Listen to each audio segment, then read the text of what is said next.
Hi everybody, it's Honest John again. Now, it looks like income inequality is going to be one of the big issues of the 2016 presidential campaign. And each party will blame the other.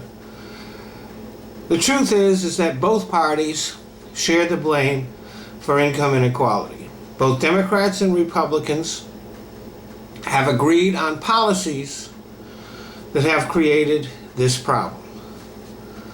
So both parties are to blame, but only one ideology is to blame, and that is conservatism.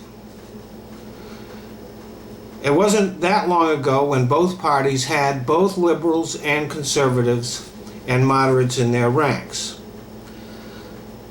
And so during the Reagan administration, conservatives from both parties worked with Reagan to enact policies that favored the rich and harmed the rest of us.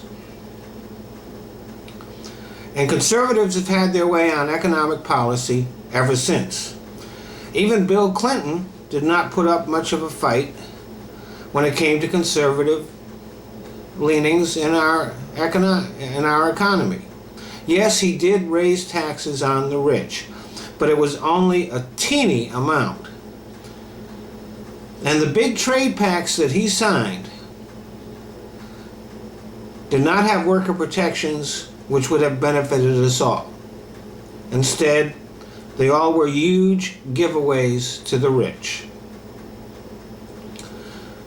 Income inequality is not something that happened by accident.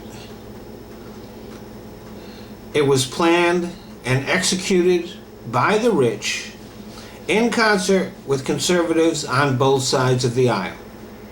And since income inequality is an artificial creation, it can be ended in the same way, by destroying the artificial things that created it. It's not a mystery. It's not something that happened by accident. Now, there will always be rich people. It's part of life, and it's not a bad thing. And reducing income inequality will not turn the rich into paupers. The rich will still be rich. But right now, the rich are eating the middle class and the poor's lunch, and something needs to be done about it. Currently, here in the United States, we spend 5 times as much on corporate welfare as we do on assisting the poor. And that is a good place to start. And corporate welfare. I mean, there is no bigger waste of money than giving it to people who don't need it. So, that means you have to go to the tax code. You have to get rid of the loopholes that are used by huge corporations and by wealthy people. And we must restore progressivity to the tax code. All this stuff about a flat tax or simplifying the tax code is simply code words meaning giving more money to the rich.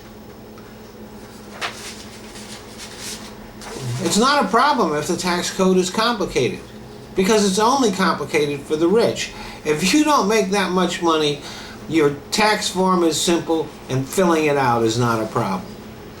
And the rich can afford the accountants that they need to fill out the tax code if it gets a little more complicated than that. So that's the first place to start. Second place, we must revisit every one of our trade pacts with all the different regions of the world. And they all must be revised to provide minimum pay and protections for workers and working conditions.